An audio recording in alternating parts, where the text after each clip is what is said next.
माझे साहेब आले तिथं जवान साहेबाचं हो जवान साहेबाचं हो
सर्वप्रथम महाराष्ट्रातल्या तमाम जनतेला आषाढी एकादशीच्या हार्दिक अशा शुभेच्छा देतो।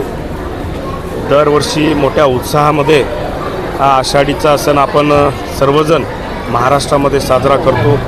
कितीतरी वारकरी आळंदी ते पंढरपूर असा प्रवास अनेक हजारो वर्षापासूनची जी परंपरा आहे ती आज जी आळंदीपासून पंढरपूरपर्यंत पायी चालून विठ्ठलाला भेटण्यासाठी आज वारकरी जातात। आणि आज आषाढी एकादशीच्या निमित्तानं मी विठ्ठलाचरणी प्रार्थना करतो की आमचा जो शेतकरी आहे त्याला सुखी समृद्धी ठेवण्यासाठी पाऊस निमित्तानं विठ्ठलचरणी प्रार्थना करतो। सत्ताधाऱ्यातून अर्बन नक्षलाचा आरोप होत आहे वारीतील काही खरं तर आपण बघू शकता सत्ताधारीतली मंडळी वारंवार कोणाला ह्याच्यावर आरोप करत आहेत आणि त्यांनी जे वारीवरही या ठिकाणी आरोप केलेले आहेत। खरं तर हजारो वर्षापासूनची जी ही परंपरा चालत आलेली आहे, अख्खं महाराष्ट्रात नाही अख्खं जग हे वारीची प्रशंसा करतो, पण अशा प्रकारे आरोप करणं म्हणजे हे अत्यंत चुकीचं आहे असं मला वाटतं।